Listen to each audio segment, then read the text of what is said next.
नमस्कार, स्वागत है आपका बिंदास खबरें में। वक्त हो चला है आज की बड़ी खबरों को जानने का और इसी के साथ दोस्तों आज की पहली और बड़ी खबर जो निकल कर आ रही कि कृषि अध्यादेश के खिलाफ 25 को भारत बंद, किसान संगठनों ने बनाई है ये रणनीति। दोस्तों आपको बता दें कि कृषि संबंधी तीनों विधेयक संसद से पास हो चुके हैं, लेकिन विरोध कम होने का नाम नहीं ले रहा है। देश के किसान इन तीनों कृषि विधेयकों के खिलाफ सड़क पर उतरकर सरकार के खिलाफ हल्ला बोलेंगे। भारतीय किसान यूनियन और अखिल भारतीय किसान संघर्ष समन्वय समिति ने 25 सितंबर को भारत बंद करने का ऐलान किया है। कोरोना काल में पहली बार है जब किसान अपनी मांग को लेकर सड़क पर उतरने जा रहे हैं, जबकि अभी तक वर्चुअल विरोध प्रदर्शन चल रहा था। किसान संगठनों के नेताओं ने एकजुट होकर मोदी सरकार की किसान विरोधी नीतियों के खिलाफ मोर्चा खोल दिया है। अखिल भारतीय किसान यूनियन के प्रवक्ता राकेश टिकैत ने बताया कि देश भर के किसान 25 सितंबर को कृषि सुधार विधेयक 2020 के विरोध में धरना प्रदर्शन करेंगे और चक्का जाम करेंगे। यूपी के किसान अपने अपने गाँव, कस्बे और हाईवे का चक्का जाम करने का काम करेंगे, जबकि हरियाणा में पूरी तरह से बंद रहेगा। उन्होंने कहा कि किसानों का ये विरोध प्रदर्शन सोशल मीडिया पर नहीं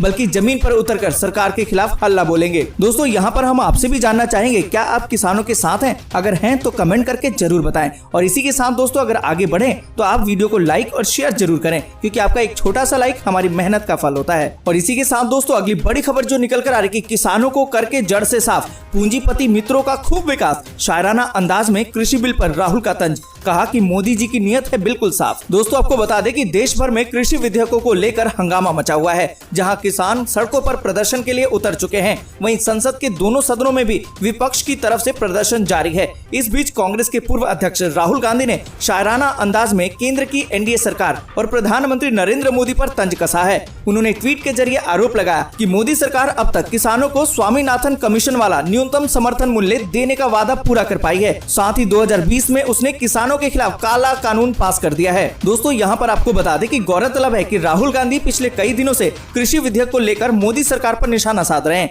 अपने ताजा ट्वीट में उन्होंने कहा कि 2014 में मोदी जी का चुनावी वादा किसानों को स्वामीनाथन कमीशन वाला एमएसपी, 2015 मोदी सरकार ने कोर्ट में कहा कि उनसे ये न हो पाएगा और 2020 में काले किसान कानून यानी कि कृषि विधेयक। राहुल यही नहीं रुके, उन्होंने आगे लिखा, मोदी जी की नीयत है साफ, कृषि विरोधी नया प्रयास, किसानों को करके जड़ से साफ, पूंजीपति मित्रों का खूब विकास। दोस्तों अगर आप भी किसान के समर्थन में हैं या किसानों के विरोध में हैं तो कमेंट करके जरूर बताएं। और इसी के साथ दोस्तों बढ़ते अगली बड़ी खबर की तरफ और आपको बता दें कि ड्रग्स कनेक्शन में दीपिका के बाद दिया मिर्जा का नाम आया सामने, एनसीबी करेगी पूछताछ। दोस्तों आपको बता दें कि सुशांत सिंह राजपूत केस में ड्रग्स एंगल में अब तक बॉलीवुड की कई एक्ट्रेसों के नाम सामने आ चुके हैं। इस बीच खबर है कि एक्ट्रेस दिया मिर्जा भी एनसीबी के रडार पर है, उन्हें पूछताछ के लिए बुलाया जा सकता है। दोस्तों यहाँ पर आपको बता दें कि मंगलवार को ही ड्रग्स कनेक्शन की जांच के दौरान एनसीबी को 40 साल की एक एक्ट्रेस के बारे में पता चला था।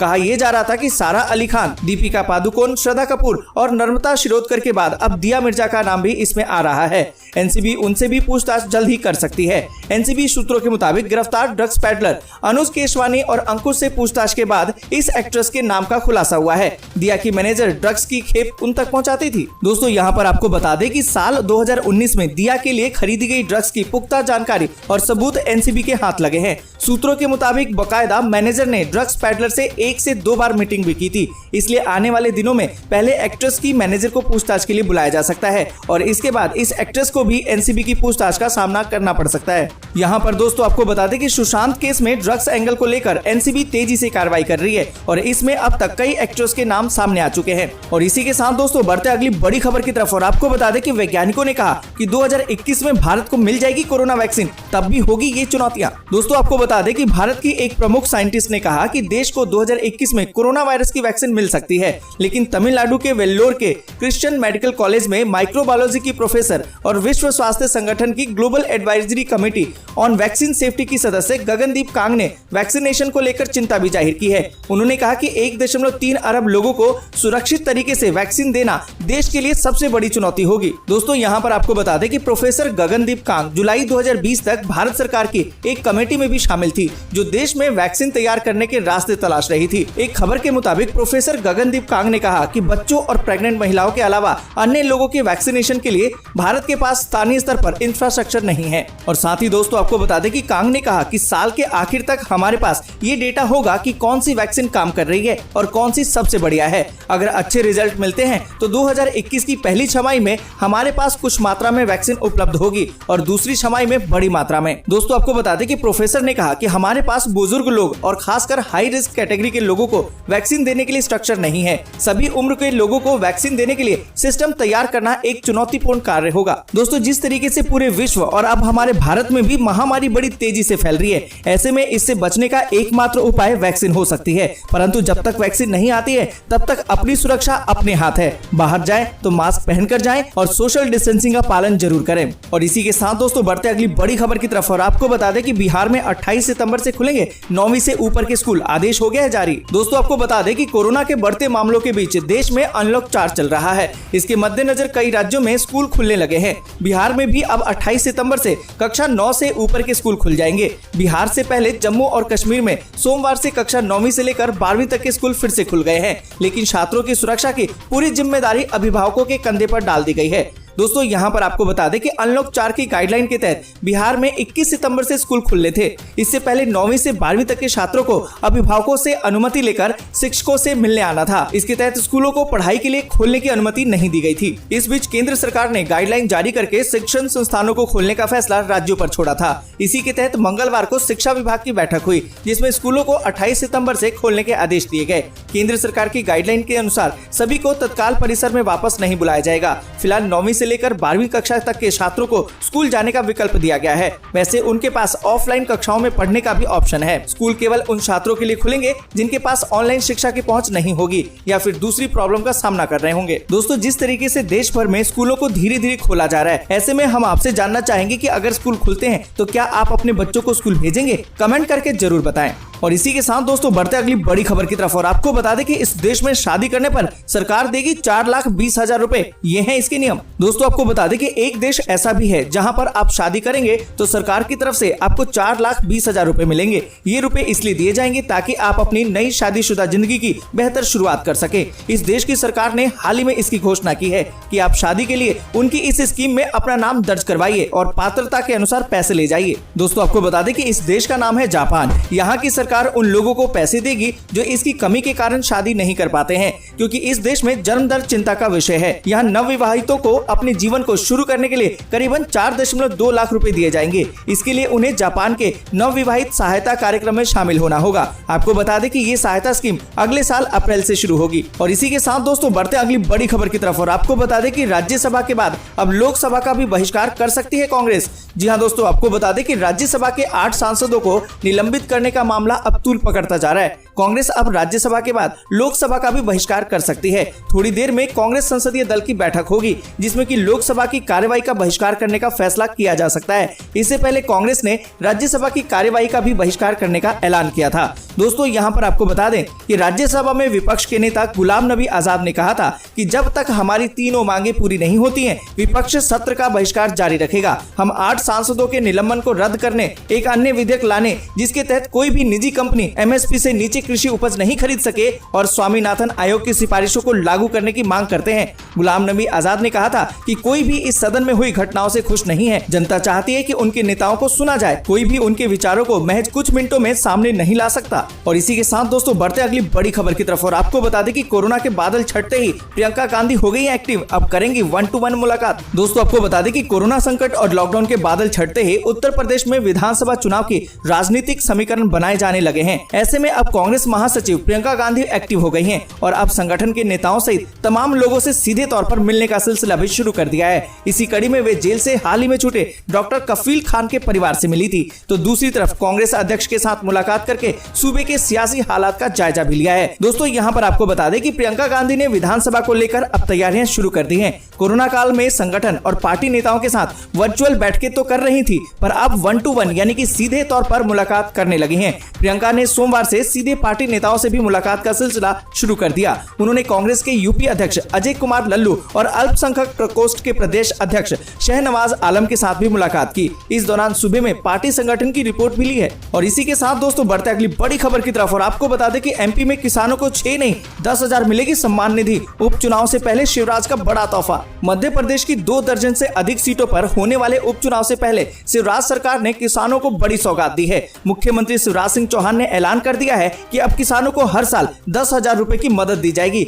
मुख्यमंत्री कल्याण स्कीम के तहत किसानों को 2 किस्तों में 4,000 रुपए और मिलेंगे, जबकि पीएम कल्याण स्कीम के तहत 6,000 रुपए मिलेंगे। दोस्तों यहाँ पर आपको बता दें कि गौरतलब है कि एमपी में विधानसभा की 27 सीटें अभी भी खाली हैं और बीजेपी को गद्दी बचाने के लिए कम से कम 9 सीटों पर जीत हासिल करनी होगी। पूर्व मुख्यमंत्री कमलनाथ ने हाल में कहा था कि मध्य प्रदेश में आगामी उपचुनाव न तो आम चुनाव होगा और न ही केवल उपचुनाव होगा, ये प्रदेश का भविष्य तय करने वाला चुनाव होगा। यही वजह है कि हर कोई अपना भविष्य बचा रहा है। उपचुनाव में जीत को पक्का करने के लिए शिवराज सरकार ने किसानों को तोहफा दिया है। अब उन्हें सम्मान निधि के तौर पर 10,000 रुपए और मिलेंगे। इससे पहले शिवराज सरकार ने किसानों की कर्ज माफी भी की थी। हालांकि कई किसानों का 1 रुपया 5 रुपया माफ हुआ था, जिसको लेकर विपक्ष ने काफी तंज भी कसा था। दोस्तों ऐसे में अगर आप मध्य प्रदेश से हैं और किसानी का काम करते हैं तो ये खबर आपके लिए बेहद ही फायदेमंद हो सकती है। इस पूरी खबर पर आप क्या सोचते हैं कमेंट करके जरूर बताएं। और इसी के साथ दोस्तों अगली बड़ी खबर जो निकल कर आ रही है कि इंडिगो ने स्वास्थ्य कर्मियों को दिया है बड़ा तोहफा। हवाई यात्रा पर 25% की छूट का किया ऐलान। दोस्तों आपको बता दें कि भारत की सबसे बड़ी निजी एयरलाइन इंडिगो ने मंगलवार को डॉक्टर्स और नर्सेज जैसे स्वास्थ्य कर्मियों के लिए विशेष छूट की घोषणा कर दी है। इंडिगो ने ये घोषणा ऐसे समय में की है जब देश में कोरोना वायरस महामारी से जूझ रहा है और स्वास्थ्य कर्मी इस लड़ाई में अपनी महत्वपूर्ण भूमिका निभा रहे हैं। इंडिगो ने स्वास्थ्य कर्मियों के लिए हवाई यात्रा की टिकट पर 25% की छूट देने की घोषणा की है। दोस्तों आपको बता दें कि इंडिगो ने एक ट्वीट करके कहा कि कुछ सुपर हीरो हैं जिन्होंने हमारे दिलों को गर्म कुकीज की तरह पिघला दिया है, जो इस मुश्किल समय में डटकर खड़े हैं। ये हमारे डॉक्टर्स हैं, नर्सेज हैं। हमारे पास उनके लिए एक तोहफा है। हम उन्हें हमारे साथ उड़ान भरने पर 25% छूट को प्रदान करते हैं। और इसी के साथ दोस्तों बढ़ते अगली बड़ी खबर की तरफ और आपको बता दें कि जल्द हो सकता है एक और डिजिटल स्ट्राइक। सरकार के निशाने पर है चीनी फिनटेक कंपनियां। दोस्तों आपको बता दें कि भारत चीन पर एक और ही डिजिटल स्ट्राइक करने की तैयारी में है। सरकार जल्द ही भारत में बिजनेस कर रही चीनी फिनटेक कंपनियों पर बैन लगा सकती है। इसके लिए सरकार डेटा और प्राइवेसी उल्लंघनों के लिए इन कंपनियों की जांच करने वाली है। इससे पहले सरकार ने 224 चीनी मोबाइल ऐप को बैन किया था। दोस्तों यहाँ पर आपको बता दें कि मीडिया रिपोर्ट्स के मुताबिक सोशल मीडिया नेटवर्क पर डेटा शेयर करने के मुकाबले फिनटेक ऐप्स पर डेटा साझा करना ज्यादा रिस्की है, क्योंकि इसमें ऐप यूजर्स का सेंसिटिव फाइनेंशियल डेटा को शामिल किया जाता है। इसमें कर्ज या फिर अन्य फाइनेंशियल सर्विस के दौरान यूजर्स अपना Aadhaar card number, income tax detail जैसी अन्य जानकारियां साझा करते हैं। आपको बता दें कि फाइनेंशियल और टेक्नोलॉजी दोनों सेक्टर में काम करने वाली कंपनियों को फिनटेक कहा जाता है। और इसी के साथ दोस्तों बढ़ते अगली बड़ी खबर की तरफ और आपको बता दें कि महामारी कोरोना का मिलेगा अब हर्बल तोड़। WHO ने दी है ट्रायल को मंजूरी। दोस्तों आपको बता दें कि कोरोना वायरस महामारी का इलाज हर्बल दवाइयों से हो सकेगा। इसके लिए कुछ देशों को हर्बल क्लिनिकल ट्रायल की मंजूरी दे दी गई है। दुनिया भर में बढ़ते कोविड-19 के मामलों को देखते हुए WHO ने ये मंजूरी दी है। WHO का लाइसेंस कुछ चुनिंदा हर्बल दवाइयों को फेज 1 और फेज 2 के ट्रायल की मंजूरी देगा। दोस्तों यहाँ पर आपको बता दें कि विश्व स्वास्थ्य संगठन यानी कि WHO ने ये फैसला इतिहास में महामारी के वक्त हर्बल दवाइयों की सक्सेस को देखते हुए लिया है। मसलन कि इबोला और स्पेनिश फ्लू के वक्त हर्बल दवाइयों का इस्तेमाल कारगर साबित हुआ था। दुनिया भर में देखा गया कि हर्बल मेडिसिन और अल्टरनेटिव ट्रीटमेंट से कोविड-19 से लड़ने की शारीरिक क्षमता बढ़ जाती है। फिर चाहे वो भारत में आयुर्वेद हो या चीनी नुस्खों वाली दवाइयाँ हो या फिर कुछ अफ्रीकन जंगल की जड़ी बूटियाँ हो। और दोस्तों इसी के साथ बढ़ते अगली बड़ी खबर की तरफ और आपको बता दें कि चुनावी हलफनामे पर शरद पवार और सीएम उद्धव ठाकरे समेत 4 को आईटी का नोटिस। बोले कुछ लोगों से केंद्र को है प्यार। दोस्तों आपको बता दें कि चुनावी हलफनामे को लेकर एनसीपी चीफ शरद पवार, महाराष्ट्र के मुख्यमंत्री उद्धव ठाकरे, उनके बेटे आदित्य ठाकरे और एनसीपी सांसद सुप्रिया सुले को आयकर विभाग ने नोटिस जारी कर दिया है। ये बात पवार ने एक प्रेस कॉन्फ्रेंस के दौरान बताई है। साथ ही आरोप लगाया कि सरकार अपने राजनीतिक विरोधियों के खिलाफ इनकम टैक्स के नोटिस भिजवाकर उनके खिलाफ प्रोपेगेंडा रच रही है। पवार ने जब इस बारे में पत्रकारों से सवाल किया तो उन्होंने तंज कसते हुए कहा कि कुछ लोगों से उन्हें यानी कि केंद्र सरकार को प्यार है। उन्होंने इस दौरान ये भी बताया कि राज्यसभा में बवाल के बाद निलंबित 8 सांसदों के समर्थन में वह 1 दिन का उपवास रखेंगे। ऐसा करके वह भी उनके आंदोलन में साथ देंगे। और इसी के साथ दोस्तों अगली बड़ी खबर जो निकल कर आ रही कि ट्रंप ने फिर से दी है टिकटॉक को बंद करने की धमकी। कहा कि मेरे मुताबिक सौदा नहीं हुआ तो लगा देंगे प्रतिबंध। दोस्तों यहाँ पर आपको बता दें कि अमेरिकी राष्ट्रपति डोनाल्ड ट्रंप ने टिकटॉक सौदे को लेकर चेतावनी चेतावनी दी है। उन्होंने कहा कि अगर उनकी शर्तों के मुताबिक वॉलमार्ट और ओरेकल के साथ वीडियो शेयरिंग ऐप का सौदा नहीं होता है तो वह इसे बंद कर देंगे। ट्रंप ने अपने ताजा बयान में एक दिन पहले ओरेकल तथा वॉलमार्ट के टिकटॉक में हिस्सेदारी लेने की बात कही थी। साथ ही ये भी कहा था कि इस पर अभी काम चल रहा है और उन्होंने इसकी शुरुआती सहमति दे दी है। दोस्तों यहाँ पर आपको बता दें कि ट्रंप ने इससे पहले भी चीन की बाइटडांस के स्वामित्व वाले टिकटॉक को राष्ट्रीय सुरक्षा के मुद्दे पर प्रतिबंधित करने की चेतावनी दी थी और कहा था कि इससे बचने के लिए ऐप के अमेरिकी परिचालन का नियंत्रण किसी भी अमेरिकी कंपनी को देना होगा। राष्ट्रपति का आरोप है कि इस ऐप के जरिए चीन को अमेरिकी नागरिकों के निजी डेटा तक पहुंच मिलती है और अमेरिका में टिकटॉक के 10 करोड़ से अधिक यूजर्स हैं। और दोस्तों इसी के साथ बढ़ते हैं अगली बड़ी खबर की तरफ और आपको बता दें कि अगले महीने दुनिया को फिर से चौंका सकता है रूस, दूसरा टीका लाने की तैयारी में है। दोस्तों आपको बता दें कि दुनिया की पहली कोरोना वैक्सीन तैयार करने के बाद अब रूस अगले महीने दुनिया को फिर से चौंकाने की तैयारी कर रहा है। रूस में दूसरी कोरोना वैक्सीन को लेकर अगले महीने अक्टूबर तक बड़ी खबर आ सकती है। कोरोना वायरस के खिलाफ रूस ने दूसरे वैक्सीन को भी पंजीकृत कराने की तैयारी अब पूरी कर ली है।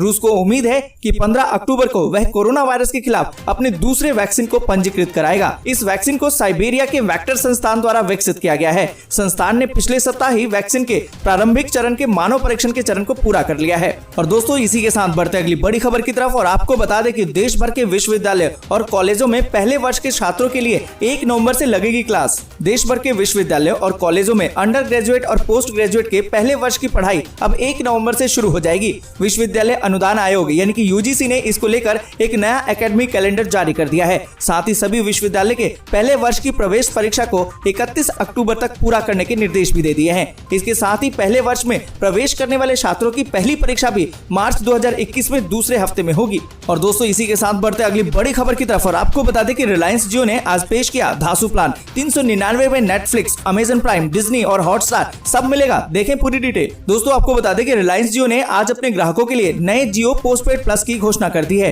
कंपनी ने ये कदम कनेक्टिविटी, मनोरंजन और अनुभव में वृद्धि सेवाएं प्रदान करने के लिए जियो पोस्टपेड प्लस योजना की घोषणा की है। ये नया जियो पोस्टपेड प्लस प्लान 399 कीमत से शुरू होता है। इसमें नेटफ्लिक्स, अमेजन प्राइम, डिज्नी और हॉटस्टार जैसे ओटीटी ऐप की सब्सक्रिप्शन मुफ्त में दी जा रही है। साथ ही 500 जीबी तक डेटा रोल ओवर करने के साथ साथ यूएसए और यूएई में मुफ्त अंतर्राष्ट्रीय कॉल करने की सुविधा भी दी जा रही है। दोस्तों यहाँ पर आपको बता दें कि जियो के निदेशक आकाश अंबानी ने इस प्लान पर कहा कि जियो पोस्टपेड प्लस को पेश करने के लिए इससे अधिक उपयुक्त समय नहीं हो सकता है। प्रीपेड स्मार्टफोन श्रेणी में करीबन 400 मिलियन संतुष्ट ग्राहकों का विश्वास अर्जित करने के बाद पोस्टपेड श्रेणी में अपने ग्राहकों के जुनून को बढ़ाना चाहते हैं। अंबानी ने कहा कि हमें उम्मीद है कि भारत में प्रत्येक पोस्टपेड उपयोगकर्ता इसका पूरा उपयोग करेगा। दोस्तों यहाँ पर आपको बता दें कि रिलायंस जियो के मासिक टैरिफ 399, 599, 799 और 999 तथा साथ ही 1499 के ये सभी पैक ग्राहकों को आवश्यकता के अनुसार व्यक्तिगत ऑफर और डेटा सीमा के साथ आते हैं। और इसी के साथ दोस्तों बढ़ते अगली बड़ी खबर की तरफ और आपको बता दें कि मोदी सरकार की 2 योजनाओं को लागू करने के लिए ममता हुई राजी, लिखा पत्र। दोस्तों आपको बता दें कि केंद्र सरकार की प्रधानमंत्री किसान सम्मान निधि योजना और आयुष्मान भारत योजना का लाभ पश्चिम बंगाल को भी मिलेगा। राज्य की मुख्यमंत्री ममता बनर्जी ने इन योजनाओं को लागू करने के लिए तैयार हो गई हैं और उन्होंने केंद्रीय कृषि मंत्री और स्वास्थ्य मंत्री को इस बारे में पत्र भी लिखा है। हालांकि ममता बनर्जी ने पत्र में ये भी लिखा है कि वे योजनाओं को तो लागू करने के लिए राजी हैं, लेकिन इन योजनाओं की फंडिंग के लिए केंद्र से जो पैसा आएगा वह राज्य सरकार के जरिए लाभार्थियों तक पहुँचाया जाएगा। और इसी के साथ दोस्तों बढ़ते आगे और जानते हैं मौसम के ताजा हाल को। आपको बता दें कि अगले 24 घंटों के दौरान पूर्वोत्तर भारत, पश्चिम बंगाल, बिहार, झारखंड, कोंकण और गोवा और मध्य प्रदेश के कुछ हिस्सों में मध्यम से भारी बारिश या फिर गरज के साथ बारिश की गतिविधियां संभव है। वहीं तटीय कर्नाटक, उत्तरी छत्तीसगढ़ और उत्तर प्रदेश के पूर्वी और मध्य भागों में कुछ स्थानों पर हल्की से मध्यम बारिश के साथ 1-2 स्थानों पर भारी बारिश भी हो सकती है। वहीं विदर्भ, आंतरिक महाराष्ट्र, गुजरात, पूर्वी राजस्थान, उत्तर प्रदेश के पश्चिमी भागों, उत्तराखंड, दिल्ली, हरियाणा, आंध्र प्रदेश, तेलंगाना, केरल और लक्षद्वीप में हल्की से मध्यम बारिश के आसार हैं। वहीं आपको बता दें कि पंजाब, हिमाचल प्रदेश और तमिलनाडु के कुछ हिस्सों में हल्की बारिश भी संभव है। दोस्तों आज के लिए बस इतना ही। वीडियो को लाइक और शेयर जरूर कर दें और ऐसी खबरों को अपने फोन पर देखने के लिए चैनल को सब्सक्राइब करें, बेल के आइकन को दबाएं और नोटिफिकेशन को जरूर ऑन करें।